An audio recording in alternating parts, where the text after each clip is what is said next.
ॐ भूर्भुवः स्वः तत्सवितुर्वरेण्यं भर्गो देवस्य धीमहि धियो यो नः प्रचोदयात्।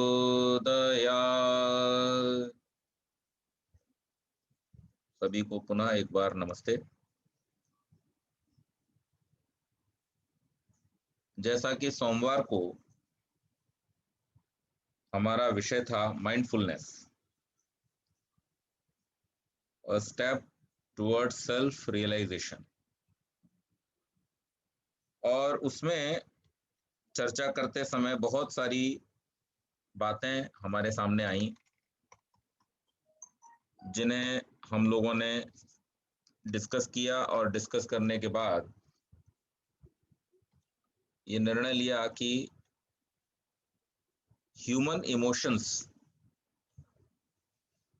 के विषय में हम लोग आज और शुक्रवार को चर्चा करेंगे। तो आज की चर्चा को हम इन्हीं ह्यूमन इमोशंस को लेकर के करेंगे। और सोमवार को मैंने एक विषय दिया था कि आप सभी लोग अपने कुछ ऐसी इमोशनल स्ट्रेंथ्स या वीकनेसेस शेयर करेंगे जिनसे या तो आपको लाभ होता है या आप सफर करते हैं, और आप में से कुछ लोगों ने वो शेयर की भी हैं। तो बिना इस बात की चर्चा किए कि किसने क्या शेयर किया है, जो कुछ भी शेयर किया गया है उसको लेकर हम चर्चा करेंगे। और इस विषय में यदि आप में से कोई कुछ कहना चाहते हैं तो पहले मैं सुनना चाहूंगा, और उसके बाद में फिर चर्चा शुरू करेंगे। अदरवाइज जो भेजा गया है उस पर हम डायरेक्ट चर्चा शुरू कर सकते हैं, जैसे आप उचित समझे। पंडित जी, इस बार मुझे ऐसा लगता है कि आप बेस्ड ऑन द फीडबैक आप शुरू कीजिए, जी एंड बीच में जिसे भी कंट्रीब्यूट करना हो या कुछ ऐड करना हो, बिकॉज हो सकता है वो फीडबैक काफी लोगों के लिए सिमिलर हो, बिकॉज सबकी चिंताएं, सबकी इमोशंस, ह्यूमन इमोशंस कहीं ना कहीं आके मिलती होंगी। तो मेरी राय है कि हम शुरू करें, अनलेस समबडी वांट्स टू से। जी, ठीक है। तो एक जो सबसे कॉमन चीज देखने में आती है आजकल, स्पेशली जब से हम लोगों का मिलना जुलना कम हुआ है, घूमना फिरना कम हुआ है, या जो भी हमारे स्ट्रेस बस्टर्स होते थे वो जब से हम लोग यूज नहीं कर पा रहे हैं, तो उसकी वजह से दोनों स्थानों पर, घर में भी और वर्क प्लेस पर भी, लोग एक्स्ट्रा स्ट्रेस्ड महसूस करते हैं। ये एक समस्या बहुत कॉमनली देखी जा रही है, जिसकी वजह से कई बार ऑनलाइन हमारे डिस्कशंस में हॉट कन्वर्सेशंस का होना, डिसएग्रीमेंट्स का होना, काफ़ी सारी चीज़ें देखने में आती हैं वर्क प्लेस पर इन दिनों। तो इसको हम कैसे कंट्रोल कर सकते हैं, because sometimes it is very critical and very harmful also. क्योंकि आप अगर स्ट्रेस के कारण से बर्स्ट हो जाते हैं, यानी अगर आप दूसरे पर गुस्सा उतार देते हैं, तो भी कई बार बहुत हानि हो सकती है। और अगर आप उस गुस्से को अंदर ही अंदर रख कर के खुद अपने आप को परेशान करते हैं, तो उससे भी आपको बहुत हानि हो सकती है। तो दोनों ही परिस्थितियों में तरीका ये है कि इस स्ट्रेस को किसी तरीके से कम किया जाए। तो उसका उपाय क्या है, कैसे कर सकते हैं? तो इसके लिए कुछ चीजें हैं जो हम अपने जीवन में अपना सकते हैं। सबसे पहला तो जो हमने आपको पहले भी बतलाया और चीजों के मैनेजमेंट के लिए, कि सुबह थोड़ा सा जल्दी उठना, और जल्दी उठ करके अपने साथ में थोड़ा समय व्यतीत करना। और जब हम और चीजों को रियलाइज कर रहे हों, और चीजों पर अपने बारे में विचार कर रहे हों, या अपने ही उन्नति के विषय में, अपने जीवन के विषय में प्लानिंग कर रहे हों, या बहुत लंबी ना सही उसी दिन की प्लानिंग कर रहे हों, उस समय में भी हम एक विचार ये करें, सुबह भी और शाम को भी। ये अपने साथ रहने की एक्सरसाइज दोनों टाइम की जा सकती है। सुबह भी की जा सकती है while leaving the bed, and शाम को जब while going on the bed. दोनों टाइम आप ये कर सकते हैं। और अगर आप सोने से 1 घंटा पहले सबको ये बता दें या जता दें कि मैं सो गया हूँ, तो उसमें कोई हानि नहीं है। फिर 1 घंटा आप अपने साथ हो सकते हैं। और जगने के बाद अगर 1 घंटे तक आप ना बताएं किसी को कि मैं जग गया हूँ, उसमें भी कोई हानि नहीं है, आप 1 घंटा अपने साथ हो सकते हैं। तो इस समय में क्या करें? इस समय में ये करें कि शाम को हम ये विचार करें कि आज दिन भर में जो हुआ, उसमें से क्या-क्या ऐसा था जो अगर नहीं भी होता तो काम चल सकता था। मतलब हमने जो किया, हमने गुस्सा किया, हमने बहुत हार्श वे में रिप्लाई किया, किसी को ज़ोर से बोला, किसी को डाँटा। इनमें से कौन से ऐसे काम थे जिनको अगर नहीं भी किया जा सकता था, तो काम चल जाता? और सुबह-सुबह हम ये विचार करें कि आज हम अपने बिहेवियर को किस तरीके का रखेंगे। यानी plan your behaviour also while planning your work, plan your behaviour also. तो आप हर दिन का अपना एक रेजोल्यूशन बना सकते हैं कि भाई आज, अब जैसे मान लीजिए आपको स्ट्रेस होता है, तो आज आप ये करिए कि मैं आज पूरा दिन बिल्कुल किसी भी चीज का स्ट्रेस नहीं लूंगा, जो हो सो हो जाए। ये कर सकते हैं आप। और इसके विषय में एक छोटा सा दृष्टांत आपको देता हूँ। एक बार की बात है, एक राजा के घर महल में एक सन्यासी आए। वो उनके गुरु भी थे, कुलगुरु थे।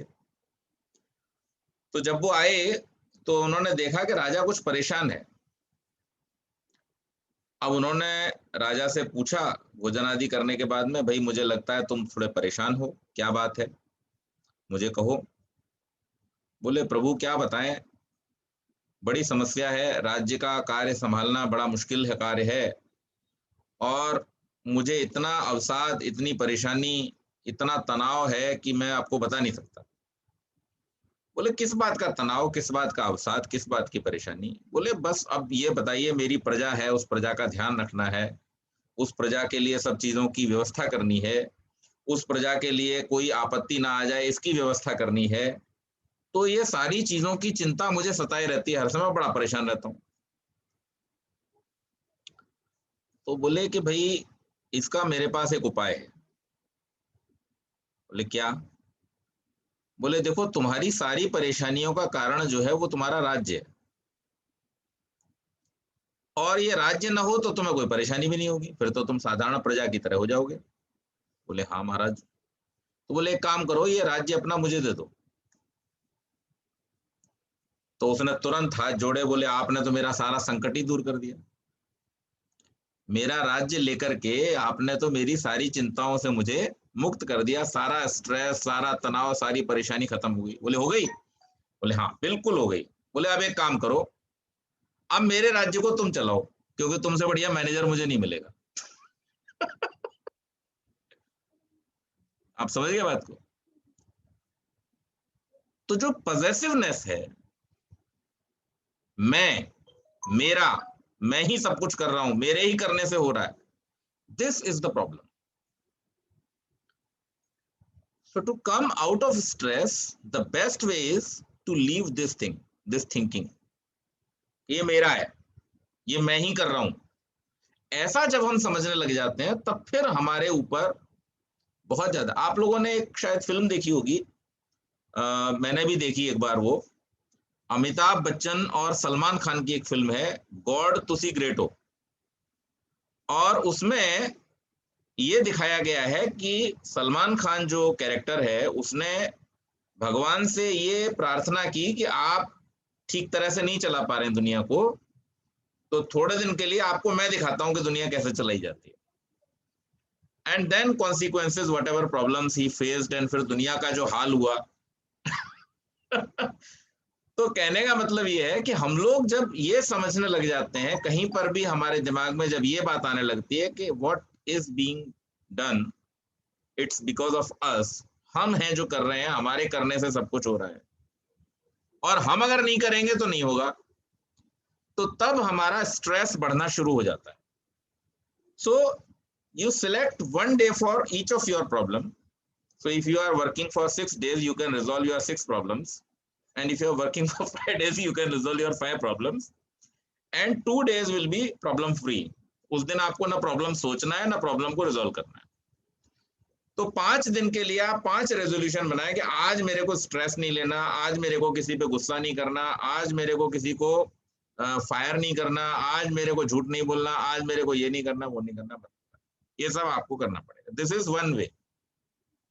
Second is controlling your body and mind. So stress is physical as well as mental, और फिजिकल स्ट्रेस को फिजिकल के द्वारा, मेंटल स्ट्रेस को मेंटल के द्वारा आप दूर कर सकते हैं। और फिजिकल और मेंटल दोनों तरह के स्ट्रेस को दूर करने का जो एक कॉमन तरीका है वो है प्राणायाम। क्योंकि प्राणायाम से स्ट्रेस का जो कारण है आपका मन और शरीर दोनों ही संतुलित होते हैं, दोनों ही रिजुविनेट होते हैं। तो प्राणायाम के द्वारा आप अपने स्ट्रेस को दूर कर सकते हैं। तो जब आप अपने साथ हो सुबह 1 घंटा, उसमें से 15 मिनट आप निकालिए, 10 मिनट निकालिए कि आप उस समय में प्राणायाम करें। So pranayama means deep breathing, nothing more. Pranayama का मतलब क्या है? गहरी सांस अंदर लें, जितना रोक सकते हैं रोकें, फिर बाहर निकाल दें, फिर सांस को बाहर निकालें, जितना रोक सकते हैं रोकें, फिर अंदर ले लें। इस तरीके की एक्सरसाइज आपको करनी है। बाकी जितने प्राणायाम है वो प्राणायाम चिकित्सा है, आपको चिकित्सा नहीं करनी है, आपको सिर्फ प्राणायाम करना है, डीप ब्रीदिंग करनी है, ब्रीदिंग एक्सरसाइज करनी है। So this is another way. इन दो को आप प्रैक्टिस करें, आपका स्ट्रेस जो है वो चाहे वर्क लेवल पर हो, पर्सनल लेवल पर हो, फैमिली या सोशल लेवल पर हो, वो दूर हो जाएगा। मैं आपको मेरा एग्जांपल देता हूं। मैं बहुत सारे कामों में अपने आप को एंगेज किए रहता हूं, हर समय पर्पसली किए रहता हूं। मुझे कोई ऐसा जरूरी नहीं है कि मैं एंगेज करूं अपने आप को इन सब कामों में, लेकिन मैं किए रहता हूं। लेकिन इतने सारे कामों में एंगेज होने के बाद भी स्ट्रेस मेरे पास नहीं आता। उसका कारण यह है कि मैं इनमें से किसी भी काम के लिए अपने आप को जिम्मेदार नहीं मानता। मेरे से जो हो रहा है मैं कर रहा हूं, जब नहीं होगा तो नहीं होगा। अब जैसे ये क्लास है, so this class is not a compulsion for me, any type of compulsion is not there, but still I am doing it. लेकिन जिस दिन मेरी तबीयत ठीक नहीं है, मुझे अच्छा नहीं लग रहा, मुझे समय नहीं है, या कोई बारिश वगैरह का कोई प्रॉब्लम है, तो आई एम नॉट स्ट्रेस्ड। ठीक है, नहीं हो पा रहा, नहीं हो पा रहा, तो आप लोगों को एक मैसेज ही तो डालना है कि आज नहीं जुड़ पाएंगे। अब मैं इसी के लिए अपने आप को परेशान कर लूं, हाय हाय आज तो क्लास नहीं हो पाई, हाय आज तो मैं मिल नहीं so this will be a problem for me। तो ये हमारे हाथ में पूरी तरीके से कि हम अपने आप को कैसे कंट्रोल करते हैं। कई बार चीजें हमारे कंट्रोल से बाहर होती हैं, तो उसके लिए उपाय ये है कि हम अपने आप को उसके लिए तैयार करें। जैसे रिमझिम बारिश है तो आप बाजार जाकर के सामान लेके आ सकते हैं, कम भीगेंगे, उतने से कोई हानि नहीं होगी। लेकिन जोरदार बारिश हो रही है तो फिर काम मत छोड़िए, छाता ले लीजिए, छाता लेके चले जाइए। तो इसलिए काम तो हम लोग छोड़ नहीं सकते, तो उसका तरीका ये है कि हम प्राणायाम का और सेल्फ अवेयरनेस का एक छाता अपने ऊपर लगा लें, जिससे कि हम स्ट्रेस से बच जाएं। तो इससे हम बच जाएंगे। उसी की वजह से कई बार जो स्ट्रेस है वो हमें शारीरिक परेशानियां भी देता है, जिनमें बहुत कॉमन है हेडेक। कभी ऑफिस में कोई ऐसी चीज हो गई जो हम नहीं एक्सपेक्ट कर रहे थे, आइदर इन हैपनिंग वे और इन नॉन हैपनिंग वे, दोनों तरह से। जो हम चाह रहे थे वो हुआ नहीं, या हम जो नहीं चाह रहे थे वो हो गया। तो ऐसे में कई बार हम शॉक्ड हो जाते हैं, और उस शॉक की वजह से सिर में दर्द का होना, बेचैनी का होना, घबराहट का होना, ये सब भी होता है। ऐसे ही घर में घर में भी कई बार कोई ऐसी घटना हो जाती है तो हम लोग बहुत जल्दी घबरा जाते हैं, या सिर में दर्द शुरू हो जाता है, परेशानी होने लगती है, चक्कर आने लगते हैं कुछ लोगों को, ये सब होता है। इसका भी उपाय जो है वो प्राणायाम है। आप अगर ब्रीदिंग एक्सरसाइज करते हैं, प्राणायाम करते हैं, तो प्राणायाम से न केवल आपका मन जो कि सूक्ष्म है, उसके साथ साथ आपका जो मस्तिष्क है जो कि स्थूल रूप है, और आपका जो हृदय है, हार्ट, जो पंपिंग करता है और जो आपके सारे नर्वस सिस्टम को ठीक तरीके से पावर सप्लाई करता है, यानी जैसे पावर हाउस आपका यहाँ पर है और कंट्रोलर यहाँ पर है, तो ब्रेन से सारा नर्वस सिस्टम कंट्रोल होता है और हार्ट से उसको पूरी एनर्जी मिलती है, पावर मिलती है। तो ये दोनों ही प्राणायाम के माध्यम से क्या होते हैं, सिंक में रहते हैं। और जब ये सिंक में होते हैं तो उस टाइम पर आपको नर्वस ब्रेकडाउन या इस तरीके की चीजें नहीं होती। जितनी पावर रिक्वायर्ड थी उतनी पावर पहुंच गई। ये समस्या कहाँ होती है, जब पावर ज्यादा चाहिए थी और सप्लाई नहीं हुई, एक ऑर्गन दूसरे ऑर्गन के अकॉर्डेंस में परफॉर्म नहीं कर पाया, तो वहां पर ब्रेकडाउन हो जाता है। लेकिन जब आप प्राणायाम करते हैं तो आपकी पूरी बॉडी एक सिंक में रहती है, और उसकी वजह से आपको जब जहां जितना रिक्वायरमेंट है उतना वो कंट्रोल करके आपको पहुंचा देता है, और उसकी वजह से आप शॉक को एब्जॉर्ब कर जाते हैं ट्रांसफार्मर की तरह।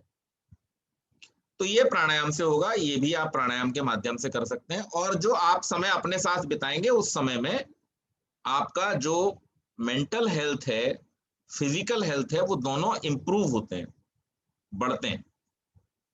लेकिन उस समय की शर्त वही रहेंगी जो मैंने शुरू में बताई थी, कि आपको उस समय में कोई भी नेगेटिव चीज न सोचनी है न देखनी है, यानी फोन, न्यूज़पेपर, ये सब ये आपके साथ होना नहीं है।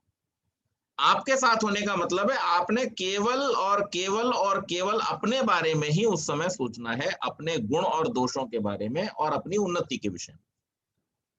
हो सके तो उस 1 घंटे के समय में आप परिवार के बारे में भी न सोचें तो ज्यादा अच्छा, क्योंकि परिवार के बारे में सोचते ही फिर आप अपने दायरे से बाहर निकल जाते हैं, और फिर 1 2 3 4 जुड़ी हुई चीजें जो है वो आपके दिमाग में आना शुरू हो जाती हैं और पूरा काम बिगड़ जाता है।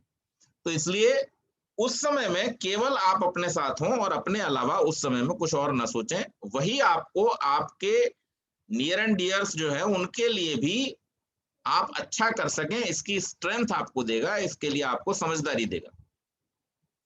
तो उसके अलग चमत्कार हैं, वो जब आप करेंगे तो आपको पता चलेगा। और जो लोग उस दिन से अब तक कर रहे हैं उन लोगों को पता चल भी गया होगा बहुत कुछ।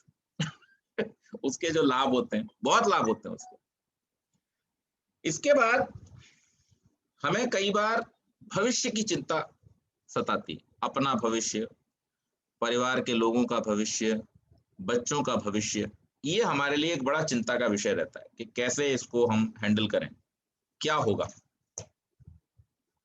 तो इसके लिए देखिए, हमारे जो पूर्वज हुए हैं, विद्वान लोग, उन्होंने हमें सब रास्ते बतलाए। एक बहुत ही सुंदर उक्ति है जो आप सबने सुनी होगी, पूत सपूत तो का धन संचय, और पूत कपूत तो का धन संचय। अगर आपकी संतान सपूत है, सुपुत्र या सुपुत्री है, तो उसके लिए आपको चिंता करनी। वहां धन संचय का मतलब केवल धन संचय नहीं है, वहां धन संचय का मतलब है चिंता करना। तो उसके लिए आपको इसलिए चिंता करने की आवश्यकता नहीं है क्योंकि वो सुपात्र है, और सुपात्र होने के नाते जैसे आप अपने जीवन को ठीक प्रकार से चला पा रहे हैं, वो भी अपने जीवन को ठीक प्रकार से चला पाएगा। और अगर वो सुपात्र नहीं है, कुपात्र है, तो भी इकट्ठा करने से, उसकी चिंता करने से कोई फायदा नहीं। क्यों? क्योंकि वो तो फिर जो कुछ भी होगा, आप कितना भी उसके लिए संचित करके रख दो, वो उसको बिगाड़ ही देगा, उसको बचाएगा नहीं, छोड़ेगा। तो इसलिए अगर हमें किसी विषय पर चिंता करनी चाहिए, या चिंता न कह करके मैं ये कहना चाहूंगा कि अगर हमें किसी चीज के लिए प्रयास करना चाहिए, तो वो ये कि हम अपनी संतान को उत्तम बनाने के लिए प्रयत्नशील हों। प्रयत्नशील हो, चिंता ना करें। संसार में चिंता से होने वाला कोई भी एक लाभ किसी ग्रंथ में मैंने आज तक नहीं पढ़ा। मैंने कम से कम अब तक 5-7 हजार किताबें तो पढ़ ली होंगी अच्छे प्रकार से। लेकिन आज तक मुझे कोई ऐसा व्यक्ति नहीं मिला ऐसा राइटर, ऐसा ऋषि, ऐसा विद्वान, ऐसा दार्शनिक जिसने ये लिखा हो कि चिंता करने से ये लाभ होते हैं। कोई लाभ नहीं होता किसी प्रकार का। हानियां बहुत लिखी है, चिंता को चिता तक कह दिया कुछ लोगों ने तो, कि जैसे चिता पर आदमी जलता है धीरे धीरे, जल्दी जल्दी, चिंता से आदमी जलता है धीरे धीरे। तो इसलिए चिंता ना करें। चिंता किसी भी प्रकार की हो, चाहे स्वास्थ्य की हो, आप अगर अपने स्वास्थ्य की चिंता करने लगे तो फिर आपको किसी बीमारी की जरूरत नहीं है, उतना ही काफी है आपके लिए। वही आपको बिल्कुल किसी बड़ी से बड़ी बीमारी से ज्यादा परेशान कर देगी अगर आप चिंता करने लगे। तो इसलिए चिंता नहीं कीजिए। चिंता करने से बहुत रोग होते हैं, चिंता करने से कोई रोग ठीक नहीं होता। तो इसलिए चिंता न करके आप प्रयास कीजिए कि हम अपने आप को स्वस्थ कैसे रखें, हम अपने बच्चों का भविष्य निर्माण करने के लिए उनको कैसे संस्कारवान करें, और उसके लिए प्रयास कीजिए। प्रयास ये, अब आजकल लोग क्या करते हैं, आजकल लोगों के प्रयास थोड़े से गलत डायरेक्शन में चले गए। पहले लोग क्या करते थे कि जड़ में पानी देते थे, और जड़ में पानी देने पर उन्हें पूरा विश्वास था कि ऊपर जो पौधे, पत्तियां, फूल सब आएंगे वो स्वस्थ होंगे, क्योंकि हमने जड़ में खाद और पानी दे दिया है। अब लोग क्या कोशिश करते हैं, पत्तों को कपड़े से पोंछेंगे, उनको वाश पानी देंगे, धोएंगे, और उससे वो समझते हैं कि हम ज्यादा अच्छी देखभाल कर रहे हैं। लेकिन ऐसा होता नहीं है, जो सृष्टि का नियम है वो वही रहेगा। तो जड़ में पानी देने का मतलब है बच्चों को संस्कारवान बनाना, और संस्कारवान बनाने के लिए आपको ऐसे आचार्यों की, ऐसे लोगों की आवश्यकता पड़ेगी जो संस्कारवान हों। जिसको पता ही नहीं है संस्कार का, या जो खुद संस्कारवान नहीं है, चरित्रवान नहीं है, वो आपको या आपके बच्चों को न संस्कार दे सकता है, न चरित्रवान बना सकता है। तो इसलिए जैसे प्राचीन काल में सभी लोग मिलकर के राज्य व्यवस्था की ओर से ये प्रयास किया जाता था कि जो भी विद्वान हैं, जो भी चरित्रवान लोग हैं, जो भी आचार्य हैं, उन सबका संरक्षण किया जाए, उन सबको राष्ट्र की तरफ से, राज्य की तरफ से संरक्षण प्रदान किया जाए, ऐसी व्यवस्था रहती थी। और उसके माध्यम से वही आचार्य, वही विद्वान समय समय पर संतानों का निर्माण किया करते थे, उनको चरित्रवान बनाया करते थे, उनको उपदेश किया करते थे, और उनको गलत रास्ते से सही रास्ते पर लेकर के आया करते थे। और इसका एक नहीं अनेकानेक उदाहरण आप देख लीजिए। मैं अक्सर आप लोगों को अपने भाषणों में उदाहरण देता रहता हूँ, चाहे वो भगवान राम का उदाहरण हो, चाहे भगवान कृष्ण का उदाहरण हो, चाहे शिवाजी महाराज का हो, चाहे महाराणा प्रताप का हो, चाहे विवेकानंद का हो, चाहे स्वामी दयानंद का हो। ये सब कौन है? आचार्यों के श्री चरणों में बैठ करके ही इन लोगों का निर्माण हुआ। अगर विश्वामित्र निर्माण न करते तो राम का निर्माण नहीं होता। आप समझ लीजिए, हम आज रामचंद्र जी को भगवान कह करके, भगवान मान करके, उनको मर्यादा पुरुषोत्तम कह करके आज पूज रहे हैं, उसका श्रेय जो है वो उनके गुरुजनों को जाता है, जिन्होंने उनको वो शक्तियां, वो संस्कार और वो सारा का सारा चरित्र दिया, जिसके माध्यम से, नहीं तो उनके पास में तो अपने घर में ही एक बहुत विपरीत उदाहरण था। आपको मालूम है, उनके अपने घर में महाराज दशरथ की 3 पत्नियां थी, तो उनके तो अपने घर में ही बहुत बढ़िया उदाहरण था उनके बिगड़ने के लिए।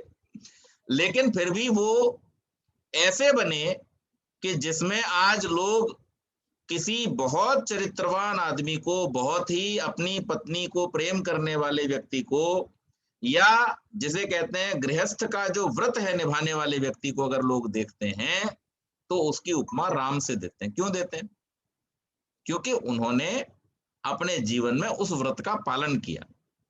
तो जिस व्यक्ति के स्वयं के घर में उसके विपरीत उदाहरण हो, और वो भी अगर निर्मित हुआ है, सदाचारी बना है, तो वहां पर निश्चित रूप से आचार्यों का उसके अंदर विशेष योगदान।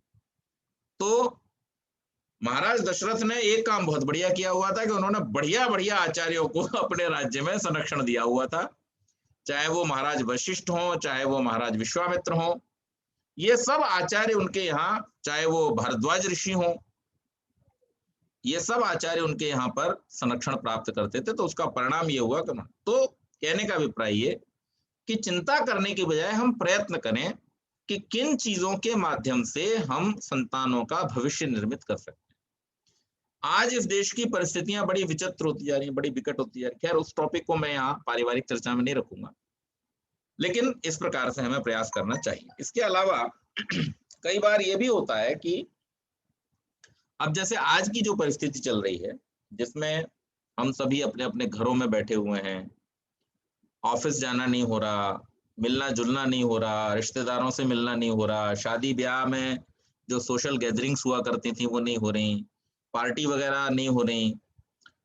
इसकी वजह से भी कहीं न कहीं मन जो है वो जो इसका आदी हो चुका है इन चीज़ों का, वो अपने आप में एक अवसाद महसूस करता है, एक फ्रस्ट्रेशन महसूस करता है कि क्या करें?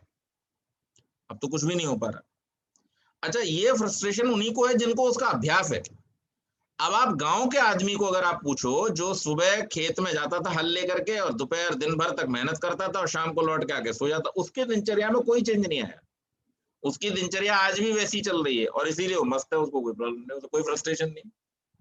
लेकिन जो अभ्यास में हमारे था कि जिस प्रकार से हम लोग एक-दूसरे से मिलते-जुलते थे और एन्जॉय करते थे बहुत सारी चीज़ों को, वो अब नहीं हो पाने के कारण से, तो उसका उपाय ये है कि या तो हम अपने आप को इस तरीके से एंगेज करें किन्हीं चीज़ों में जिसके लिए हमने ये चर्चा शुरू की, और दूसरा थोड़ा-सा हम अपने आप को क्रिएटिव करने का प्रयास करें, जैसा हम पहले भी डिस्कशन कर चुके हैं इसी फोरम में, कि क्रिएटिविटी लाएँ अपने अंदर, कुछ नई चीज़ सीखें, नए स्किल्स सीखें, और या फिर अगर कोई हमारा स्किल है जो काम-काज के चलते हम जिसको यूज़ नहीं कर पा रहे थे बहुत लंबे समय से, उसको हम फिर यूज़ करना शुरू करें, उसको हम फिर से और इम्प्रूव करना शुरू करें, उस पर काम करना शुरू करें, तो हम इस प्रकार के जो फ्रस्ट्रेशन है, इस प्रकार के जो स्ट्रेस हैं, उससे बाहर आ सकते हैं। और मैं जानता हूँ कि आप सब ज़्यादातर लोग इस चीज़ को ही कर रहे हैं और हमें ऐसा ही करना चाहिए, यही उसका रास्ता है।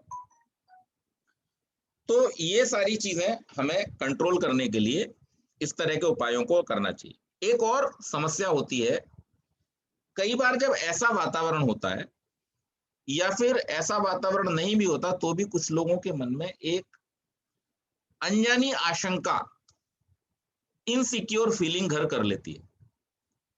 उनको एक भय सताता है।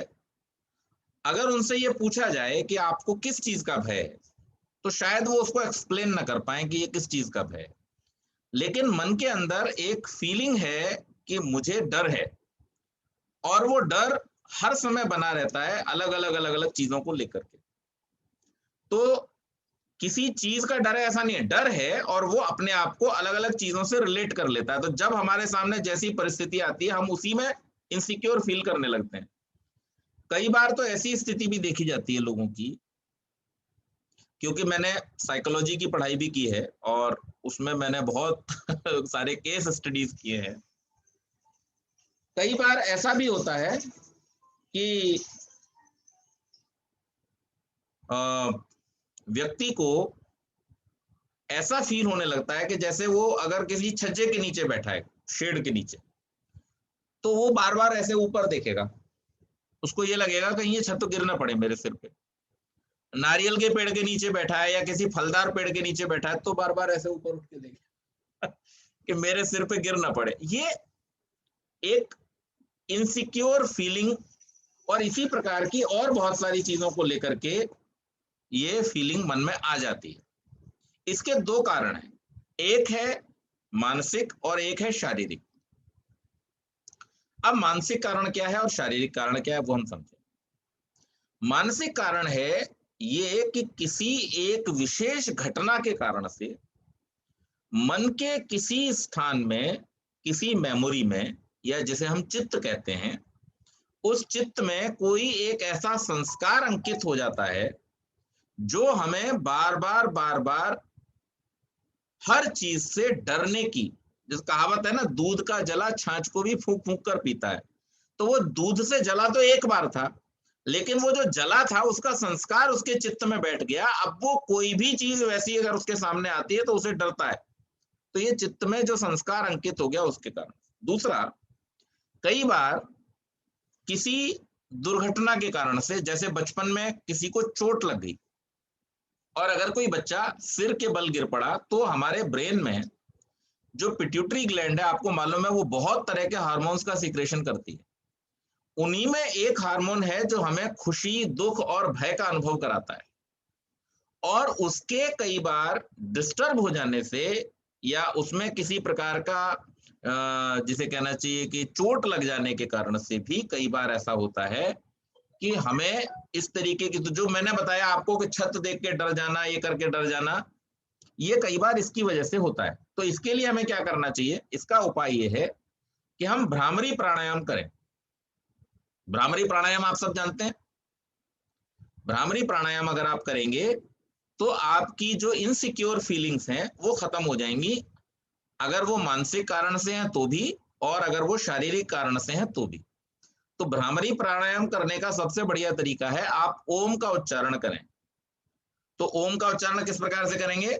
इसमें हम म को लंबा करेंगे और ओ को छोटा रखेंगे। जैसे ओम का तीन तरह से अलग अलग तीन चीजों के लिए उच्चारण किया जाता है, मैं आपको बता देता हूं। ओम का पहला उच्चारण होता है इस प्रकार से ओ।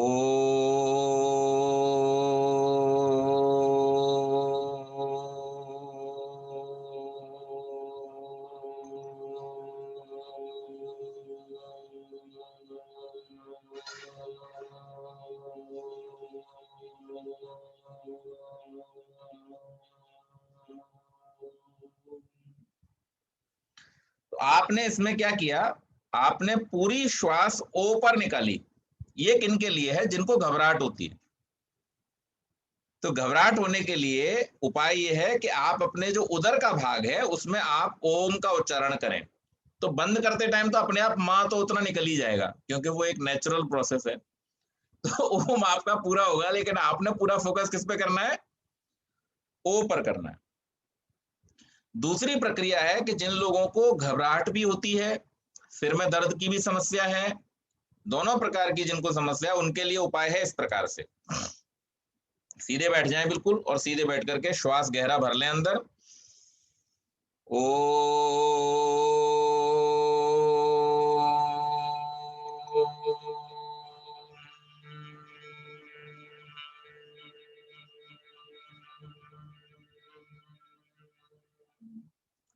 यानी आधा भाग ओ पर और आधा भाग म पर। तो आपकी जो वायु नाभि से उठी वो जाकर के आपके मस्तिष्क में घूम करके फिर बाहर निकले।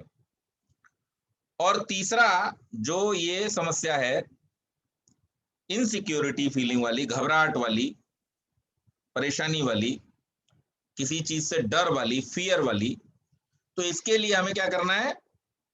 ओम।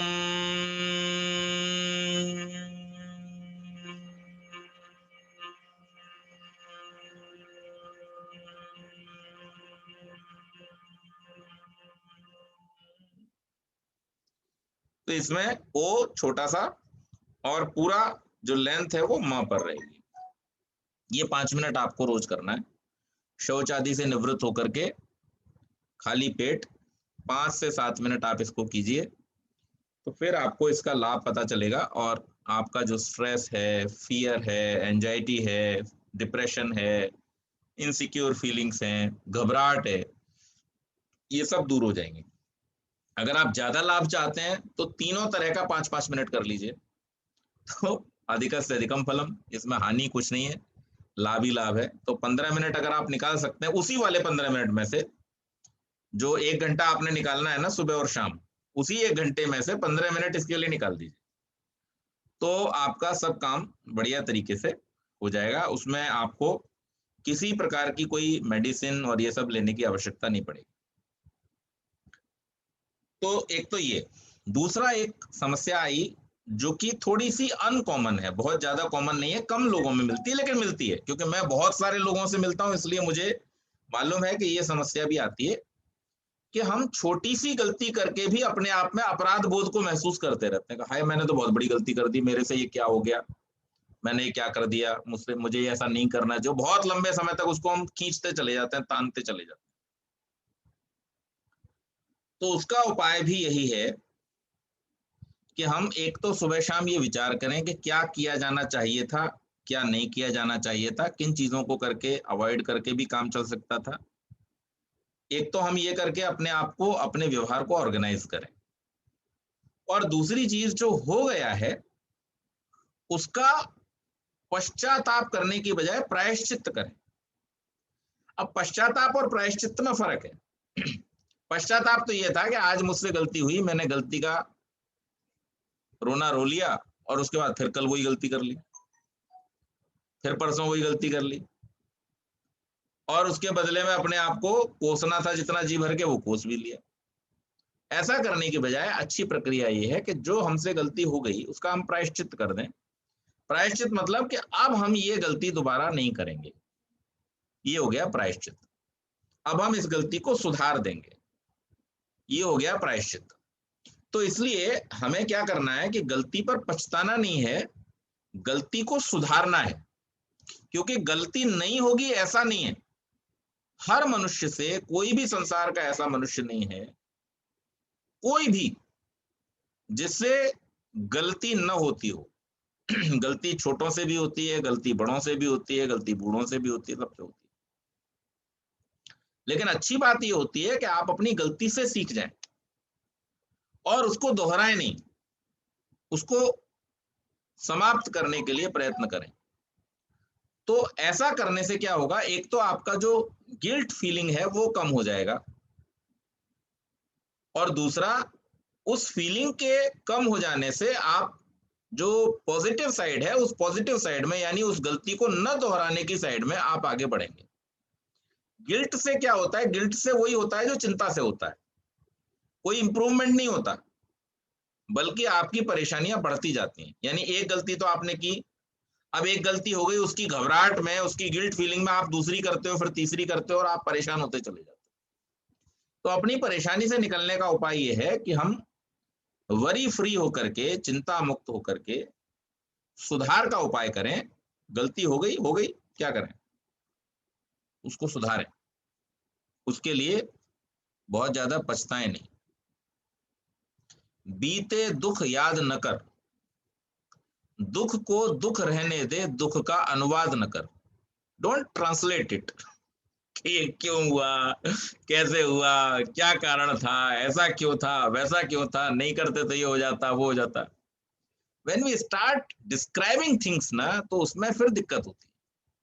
सो describe only positive things, only positive side, and whatever negative is there try to suppress it, खत्म कर दो उसको। उसको खत्म करने का उपाय जो कर सकते हैं वो कीजिए, उसको कभी बढ़ाने का उपाय मत कीजिए, क्योंकि आप जितना ज्यादा बढ़ाएंगे वो उतना ही आपको परेशान करेगा। हालांकि कई बार इसके विपरीत भी तर्क होते हैं कि नहीं वो ऐसे सुधरेगा कैसे, वैसे सुधरेगा, पर ऐसा कुछ होता नहीं है। आप ये बात मान लीजिए, मैं जो कुछ भी आपको सूत्र दे रहा हूं ये दार्शनिक सूत्र हैं, और ये बहुत वेल ट्राइड एंड टेस्टेड सूत्र हैं। निगेटिविटी को आप जितना ज्यादा डिस्कस करेंगे, जितना ज्यादा डिस्क्राइब करेंगे, जितना ज्यादा एनालाइज करेंगे, वो उतनी ही बढ़ती चली जाएगी। उसका तरीका यह है कि उसको आप जितना कम हो गया, रिपीट मत करना, खत्म, दैट्स इट। इससे ज्यादा उसको डिस्क्राइब करने की जरूरत नहीं, उसकी वैल्यू ही नहीं है इतना करने की। जो चीज गलत है उसकी वैल्यू क्या है, जब उसकी वैल्यू नहीं है तो हम उस पर टाइम क्यों वेस्ट कर रहे हैं अपना। सो हमें उसे खत्म करना चाहिए। इसके बाद एक और चीज आती है जो इसमें कवर हो गई, ओवर थिंकिंग।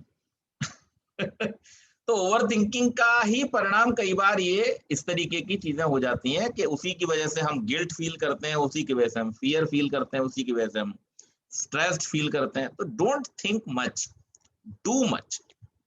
ज्यादा करो, ज्यादा सोचो मत, सोचो कम, करो ज्यादा। एक चीज सोची तो उसको 10 तरीके से करो। 10 चीजें सोची और आपने करी एक भी नहीं, तो उसका कोई फायदा नहीं होगा। सोचो एक चीज और उसे 10 तरीके से करो, तो दैट विल बेनिफिट यू। आप 10 चीजें सीखोगे। मैंने आपको एक उदाहरण शेयर किया था आपके साथ में, थॉमस अल्वा एडिसन का, कि जब वो बल्ब बना रहे थे तो बल्ब बनाते समय 400 फिलामेंट फेल हो गए, 400 फिलामेंट्स। और उनका एक लैब असिस्टेंट उनको बोला, सर अभी आप क्या किसमें टाइम वेस्ट कर रहे हैं, ये नहीं होने वाला है, 400 फिलामेंट वेस्ट हो गए और हमारे हाथ में कुछ नहीं लगा। अरे व्हाट आर यू सेइंग, कुछ नहीं लगा हाथ में। बोले आज हमारे पास ये इंफॉर्मेशन है ना कि ये 400 तरीके के फिलामेंट काम नहीं करेंगे बल्ब में, लेट अस ट्राई मोर। और 600 फिलामेंट के बाद में बल्ब जला पहला। सो this is a positive attitude. सोचो एक चीज, बल्ब एक सोच थी, लेकिन उसके लिए 600 बार प्रयास किया गया। So try and try and try and try till you get the result. ये हमारा स्ट्रेस को, फियर को, गिल्ट को, इन सब को दूर करने का एक बहुत अच्छा उपाय है। सक्सेस मिलेगी, नहीं भी मिलेगी तो आपको एक्सपीरियंस मिलेगा कि आपने क्या करके नहीं पाया। तो अगली time when ever you will try for this, और if somebody else is trying for that, you will be able to tell him कि भाई ये मत करना, इससे करने से नहीं होगा, ये मैंने टेस्ट कर लिया, बाकी आप दूसरे तरीके ट्राई करो। सो आपको एक्सपीरियंस मिलेगा। ऐसा नहीं है कि आपको कुछ नहीं मिलेगा, कुछ मिलेगा और बहुत महत्वपूर्ण मिलेगा। तो ओवर थिंकिंग नहीं होना चाहिए, ओवर डूइंग होना चाहिए। Think less, do more.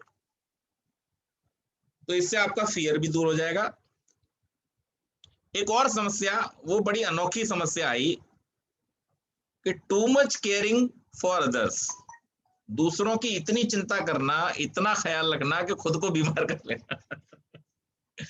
अभी ये भी बहुत ज्यादा कॉमन नहीं है, रेयर है, लेकिन है, समस्या है। कुछ लोगों के साथ में ये समस्या होती है। They care so much about others कि उसमें वो अपना भूल जाते हैं और उसकी वजह से वो कई बार खुद परेशान होते हैं। इसका भी तरीका वही है कि हम अपने आप को बैलेंस करें। हम ये जब 1 घंटा अपने साथ बिताएंगे तो उसमें हमें ये भी सोचने का मौका मिलेगा कि हम कहां पर लिमिट सेट करें। देखो, नदी सूखी हुई है तो निश्चित रूप से उससे लाभ नहीं मिलेगा, बराबर है। नदी अगर सूखी हुई है तो नदी का लाभ क्या है? सिंचाई, वो नहीं मिलेगा। लेकिन नदी अगर ओवरफ्लो हो गई तो फिर वो अपनी भी हानि करेगी और दूसरों की भी हानि करेगी। So limit is always required, but whether it is good और बैड, दोनों में ही limit is more important. Any good thing can turn into bad thing if there is no limit. So हम लिमिट डिसाइड करें, विचार करें, चिंतन करें कि भाई किसके लिए कितना रिक्वायर्ड है। थोड़े दिन पहले आपने एक घटना सुनी होगी कि एक व्यक्ति की शादी हुई और उसका बच्चा था। दूसरी शादी हुई, पहली पत्नी बच्चे को जन्म देते समय खत्म हो गई, तो इसी मजबूरी के कारण से, वो छोटा सा बच्चा था 4-5-6 महीने का, तो उसकी केयर हो सके उसने शादी कर ली दूसरी। दूसरी जो पत्नी आई वो स्वभाव की अच्छी नहीं थी। उसने क्या किया, उसने उस बच्चे को पालते समय एक चीज का ख्याल रखा कि हर समय उसको गोद में लिए रहती थी। Every time, all the time, हर समय गोद में। बच्चा 3 साल का हो गया और उसने उसको जमीन पे पैर नहीं रखने दिया। And you will be surprise, वो बच्चा अपाहिज हो गया, वो जीवन में कभी चल ही नहीं पाया। तो कोई भी चीज, अब उसने वो जानबूझ के किया, उसने वो इंटेंशनली किया। उसको ये पता था कि अगर मैं ऐसा करूंगी तो मेरे ऊपर भी किसी को शक नहीं होगा कि ये सौतेली माँ है, मुझे इसे प्यार नहीं कर रही, लेकिन मैं उसका फिर भी जो मुझे बुरा करना है वो मैं कर ही दूंगी, और उसने वो कर दिया। So sometimes we have to set a limit कि हमें क्या, कितना, कैसे करना है। वो अच्छे के लिए होना चाहिए, ये अच्छी बात है, लेकिन कितना होना चाहिए ये और भी अच्छी बात है, ये हमें डिसाइड करना चाहिए। और फिर इसकी वजह से क्या होता है, जब आप किसी की ओवर केयर करते हैं या आप किसी के लिए ज्यादा अपने मन में कुछ भावनाएं रखते हैं, तो उसकी वजह से कई बार आप उसकी गलत चीजों का भी विरोध नहीं कर पाते। तो एक तरफ तो आप सही नहीं कर रहे, बहुत ज्यादा करके अपने आप को भी परेशान कर रहे हैं, दूसरे को भी आप हानि कर रहे हैं इनडायरेक्टली। लेकिन जहां पर आप इतने ज्यादा किसी के प्रति ये हो जाते हैं कि आप सही चीज भी नहीं कहते, आर्ग्यू, अरे नहीं वो तो बहुत बड़े आदमी हैं, या वो तो, मैं तो वो बहुत प्यार करती हूँ, या मुझे बहुत बुरा मान जाएंगे, ऐसा कर जाएंगे। Because of this, if you don't argue, if you don't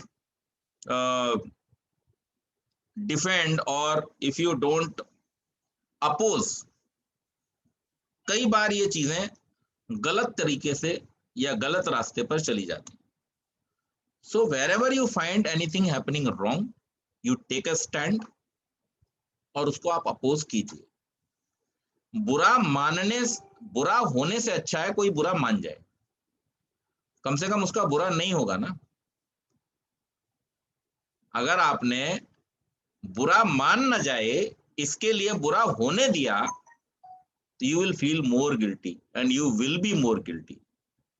so इसलिए इन चीजों पर कभी भी बहुत ज्यादा नहीं सोचना, इनको सदैव इस रूप में कि जो अच्छा है, जो हितकर है, जो सत्य है, उसके कहने और सुनने में किसी प्रकार का भी संकोच नहीं करना चाहिए।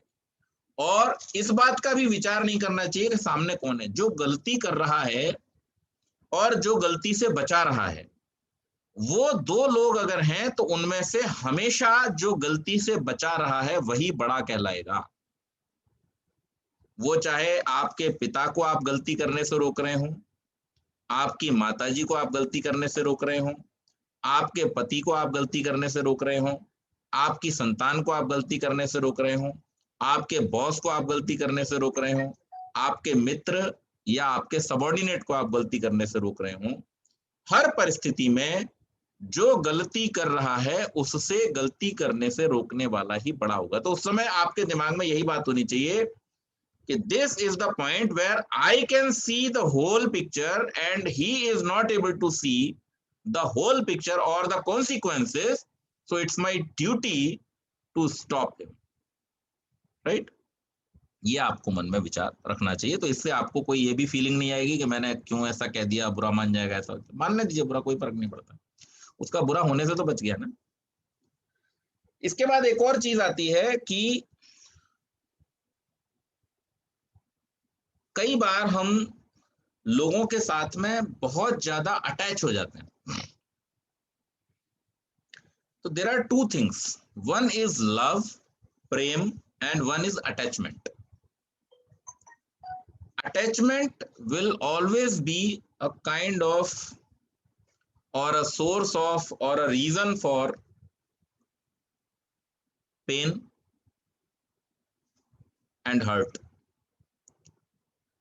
कुछ भी कर लो आप, जितनी भी चीजों से आप अटैचमेंट रखोगे, अटैचमेंट आपके लिए वो कहीं ना कहीं दुखदाई होंगी, आपको हर्ट करने वाली होंगी। लेकिन जितनी भी चीजों से आप प्रेम करोगे वो सदैव आपको सुख देने वाली होंगी, वो सदैव आपको आनंद देने वाली होंगी और उनसे आपको कभी भी किसी प्रकार की दिक्कत नहीं होगी। अब प्रेम में और अटैचमेंट में फर्क क्या है?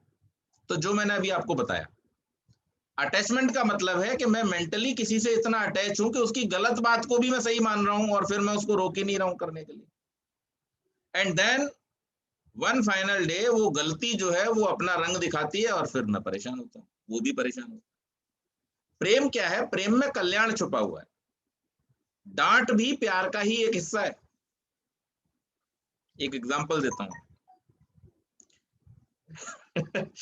बाहर बहुत सारे बच्चे खेल रहे थे और उनमें से एक की माँ सत्संग से लौट करके आ रही थी या बाजार से लौट के आए, कहीं से भी लौटा लो ने आप अपनी इच्छा के हिसाब से। तो लौटते आते में उन्होंने देखा कि बच्चे बहुत सारे ऊधम कर रहे हैं, उनमें उनका बेटा भी है। तो उन सारे बच्चों के बीच में वो गई और अपने बच्चे का कान पकड़ के चपत लगा के घर पे वापस ले आई।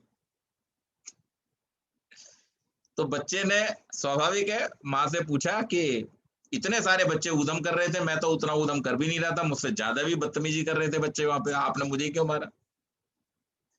बोले मेरा बेटा तो तू ही है ना, मुझे औरों से क्या मतलब। तो डांटना, फटकारना, चपत लगाना, कान पकड़ना, ये सब एक प्रेम का ही हिस्सा है। आप जिससे प्रेम करते हैं, जिस पर अपना अधिकार मानते हैं, उसी को आप कह सकते हैं। उसी के कल्याण की भावना से आप उसको टोकते हैं, रोकते हैं, डांटते हैं, क्योंकि आपके मन में उसका कल्याण है। अगर कोई बच्चा गलत कर रहा है, आप उसे डांट क्यों रहे हैं? क्योंकि आप चाहते हैं कि वो ऐसा न करे। अगर आपको कोई मतलब ना होता उससे तो आप क्या कहते? अरे मरने दो, हमें क्या लेना देना। इसलिए प्रेम कल्याणकारी है। और इसलिए जब हम प्रेम करते हैं किसी से तो हम उसका हित करने के लिए कभी उसे डांटते भी हैं, कभी फटकारते भी हैं, कभी प्यार भी करते हैं, सब करते हैं। तो हम प्रेम करें, अटैच्ड ना हो। राग, अटैचमेंट का मतलब क्या है? राग हो जाना। कि अब जैसे दुर्योधन से जो धृतराष्ट्र का था, वो प्रेम नहीं था, वो राग था। और उस राग के कारण से दुर्योधन की हर गलत बात को धृतराष्ट्र ने सपोर्ट किया। परिणाम क्या हुआ? दुर्योधन के साथ साथ अपने बाकी सब पुत्रों की भी हानि कर ली, राजपाट भी चला गया, सब सत्यानाश हो गया, कितने लोग मारे गए। तो अटैचमेंट नहीं होना चाहिए, प्रेम होना चाहिए। प्रेम आपकी इस समस्या का समाधान कर देगा कि जो आपको अटैचमेंट के कारण, लोगों से बहुत अधिक लगाव हो जाने के कारण से और फिर उनके बर्ताव में परिवर्तन होने के कारण से जो आपको इमोशनल ब्रेकडाउन होता है या आपको इमोशनल हर्ट आप फील करते हो, वो आपको नहीं होगा जब आप प्रेम के बंधन में बंधेंगे, प्रेम के साथ में लोगों से जुड़ेंगे उनके कल्याण के लिए। फिर आप उनको डांटेंगे, फटकारें, और जल्दी से आप किसी के कुछ कर देने से आप हर्ट नहीं होंगे। अटैचमेंट में हर्ट भी बहुत जल्दी हो जाते हैं। जब हम किसी से अटैच्ड होते हैं ना, तो उसका कोई छोटा सा भी व्यवहार जो हमें लगता है कि हमारे साथ में ठीक नहीं हुआ, तो हम बहुत जल्दी हर्ट हो जाते हैं। लेकिन जब प्रेम होता है तो हम उसमें प्रेम के बंधन में उसको सुधारने का कोशिश करते हैं। नहीं भाई, ये तुम गलत कर रहे हो यार, ऐसा क्यों कर रहे हो? हम तो इतने अच्छे दोस्त हैं, हम तो पति पत्नी हैं, हम तो बाप बेटे हैं, हमारे बीच में ऐसा थोड़ी होता है, इसको ठीक करो, मुझसे कोई शिकायत है दूर करो, ऐसा। तो प्रेम में और अटैचमेंट में ये फर्क है, ठीक है जी। और जो हमारी पहली सवेरे वाली जो क्रिया है वो इसमें हेल्प करेगी आपको। वहां पर आप अपनी जो समस्याएं हैं उनको एनालाइज कीजिए 15 मिनट कि हम इसके लिए क्या कर सकते हैं। और एक और समस्या आई जो थोड़ी कॉमन है और बहुत लोगों में पाई जाती है आजकल। वो एक्चुअली समस्या नहीं है, बट हम उसे समस्या के स्तर तक ले जा सकते हैं अगर हम कोशिश करें तो। तो वो हमारी कोशिश से क्रिएट की हुई समस्या है, और वो एक सुख भी है बहुत बड़ा, औरों को सुधारने का सुख। हम ये चाहते हैं कि सब लोग हमारी तरह बन जाएं, सब लोग हमारे जैसे हो जाएं, सब लोग अच्छे बन जाएं, सब लोग समझने लग जाएं दुनिया की क्या वास्तविकता है, सब मुक्ति की तरफ आगे बढ़ जाएं। ऐसा कई बार मन में हमारे भी आ जाता है विचार, लेकिन ऐसा संभव नहीं है। तो इसके लिए क्या करना चाहिए? इसके लिए ये करना चाहिए कि जो कुछ आपके पास में ज्ञान है, जो कुछ आपके पास में सही इंफॉर्मेशन है, जो कुछ सारी चीजें आप जानते हैं, उनको आप लोगों के साथ शेयर तो करें, लेकिन आपकी एक्सपेक्टेशन ये नहीं होनी चाहिए कि एक ही दिन में सुधर जाएगा। सुधरने के लिए तो जन्म जन्मांतर का क्रम लगता है, एकदम थोड़ी कोई सुधर जाता है। आज किसी के पास अगर ज्ञान है और अगर किसी के पास में ज्ञान नहीं है, तो ये इसके पूर्व जन्मों के संस्कार के आधार पर है। अभी आपने लोगों ने देखा होगा, एक बच्चा है, क्या नाम है उसका, मैं आज ही देख रहा था, 7 साल की उम्र में वो वर्ल्ड का सबसे कम उम्र का प्रोफेसर बन गया है। हार्वर्ड यूनिवर्सिटी ने, ऑक्सफोर्ड यूनिवर्सिटी ने और न जाने कितनी यूनिवर्सिटीज ने, बराक ओबामा जी ने और कनाडा के, अमेरिका के, जाने कहां कहां के लोगों ने उसको सम्मानित किया है। भारत में भी मुंबई यूनिवर्सिटी ने उसको विजिटिंग प्रोफेसर बनाया। Is just 7 years old। उसका नाम भी मैं आपके साथ थोड़ी देर में शेयर कर दूंगा, ध्यान आ जाएगा तो 7 साल की उम्र में वो व्यक्ति, वो बच्चा छोटा सा, इतनी सारी कॉम्प्लिकेटेड थ्योरीज को लोगों के सामने एक्सप्लेन करता है, विद प्रिंसिपल एक्सप्लेन करता है, और उसका लॉजिकल एक्सप्लेनेशन उसका होता है। इसको एनालाइज करके इतनी सारी यूनिवर्सिटीज ने उसे अपना उसको डॉक्टरेट की डिग्री दी है, उसको प्रोफेसर बनाया है, और उसको इतना सम्मान मिला है पूरी दुनिया में। Youngest scientist and youngest professor, Newton के बाद में वो सबसे यंग एज का, मतलब न्यूटन से भी कम एज का प्रोफेसर वो बन गया है। तो ये क्या है? तो ये वो है जो हमने आपसे थोड़े दिन पहले शेयर किया था, जन्मजा सिद्धि। जो योग दर्शन के विभूति पाद में सिद्धियां बतलाई गई हैं, उनमें एक जन्मजा सिद्धि। अब जन्मजा सिद्धि क्या होती है कि जो हमारे पूर्व जन्म के किए हुए पुरुषार्थ हैं वो संस्कार के रूप में हमारे साथ आते हैं, और उसके आधार पर हमारी बुद्धि कई बार इतनी तीव्र होती है कि जो सामान्य लोगों की तुलना में बहुत आगे है। तो इसको जन्मजा से, अब उसने वो परिश्रम से नहीं पाया। अभी आपको लग रहा हो कि इस जन्म का उसका 7 साल में उसने इतनी मेहनत कर ली, इतनी किताबें पढ़ ली कि उससे सीख गया है, तो ये सोचना मूर्खता होगी। उसने नहीं पढ़ी है इतनी किताब, ये उसका संस्कार है जो उसके साथ में आया है। तो इस प्रकार से ये हमारे जीवन की जो समस्याएं हैं, इन समस्याओं का समाधान हमें अपने अंदर से ही ढूंढना है, और हमारे अंदर ही हमारे सब समस्याओं के समाधान छुपे हुए हैं। बस करना वही है कि हम थोड़ी देर अपने साथ में बैठें।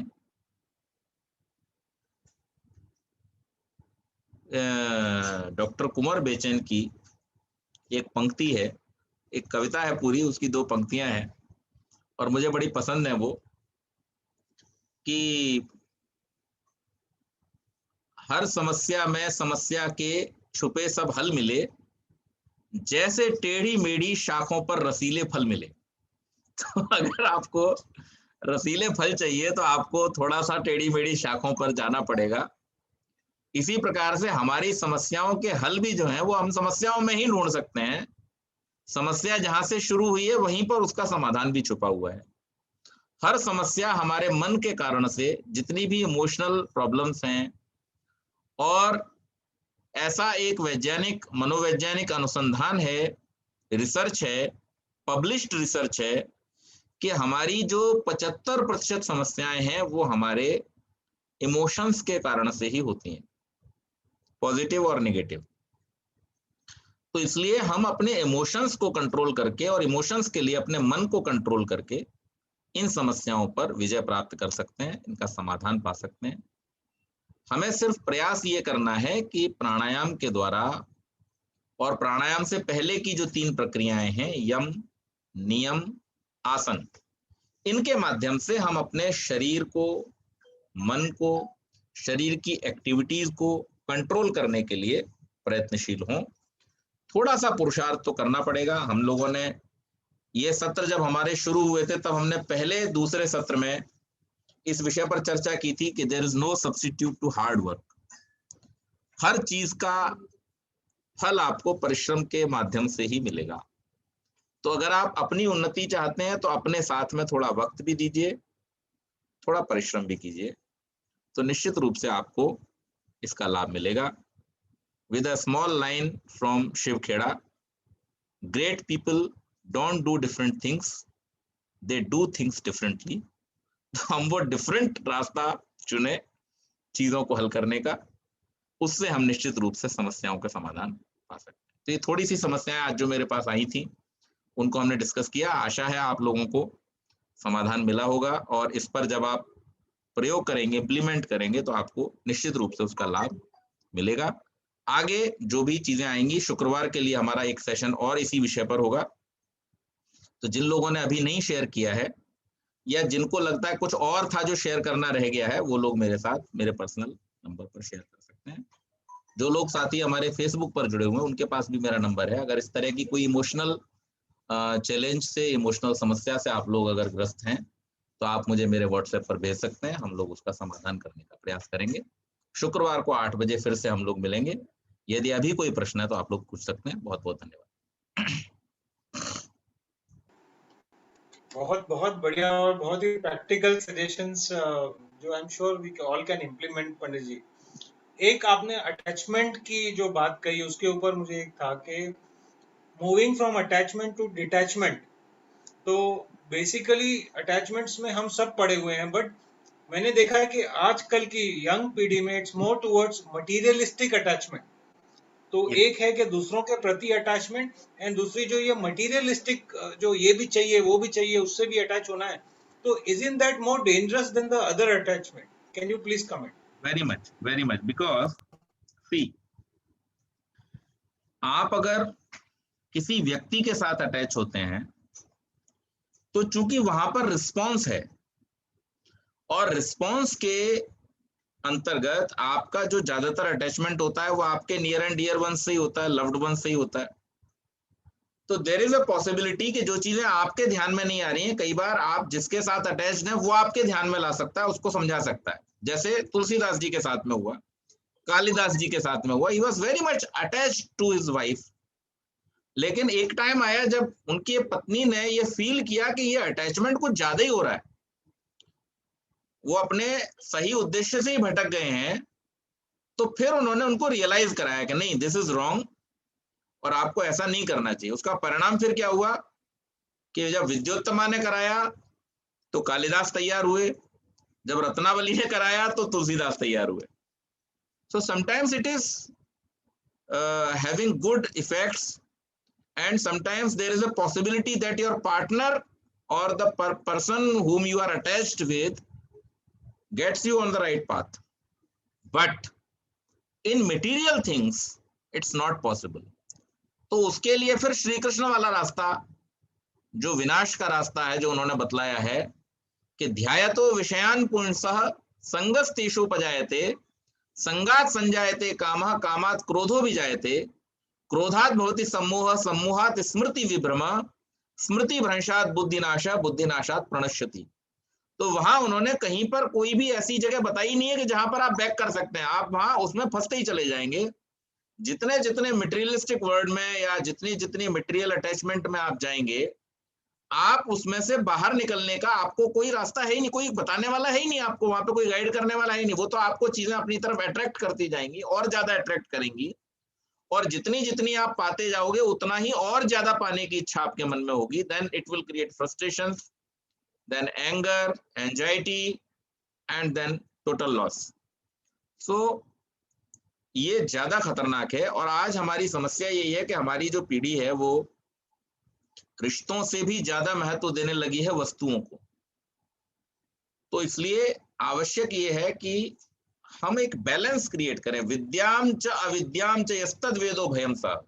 ऐसा नहीं है कि मटेरियल रिक्वायर्ड नहीं है। संभूतिम च विनाशम च यस्तद वेदो भयम सा। वेद भी ये उपदेश कर रहा है कि हमें मटेरियल का और रियल का दोनों का एक बैलेंस रखना है। यानी हमारा साधन क्या है और हमारा साध्य क्या है। मटेरियल हमारा साधन है, इंक्लूडिंग अवर बॉडी, ये भी मटेरियल है, ये भी हमारा साधन है, हम ये नहीं है। तो बच्चों को ये बताना, ये सिखाना कि हम इस साधन को लेकर के अपने गोल को अचीव करने चले हैं, ये ज्यादा इंपॉर्टेंट है। And that is what is missing from today's educational system. तो ये जिम्मेदारी फिर माता पिता के ऊपर आती है, आचार्यों के ऊपर आती है कि वो लोगों को ये समझाएं कि आप मटेरियल नहीं है, आप मटेरियल से अलग, आपका गोल भी मटेरियल से अलग है, और उसको पाने के लिए मटेरियल एक साधन है।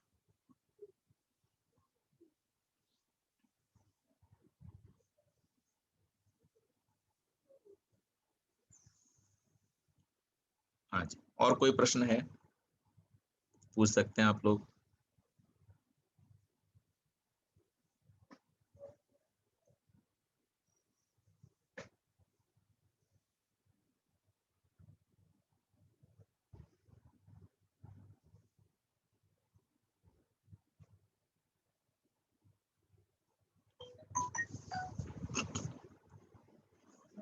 ठीक है जी, कोई प्रश्न नहीं है तो फिर हम लोग फिर से शुक्रवार को मिलेंगे।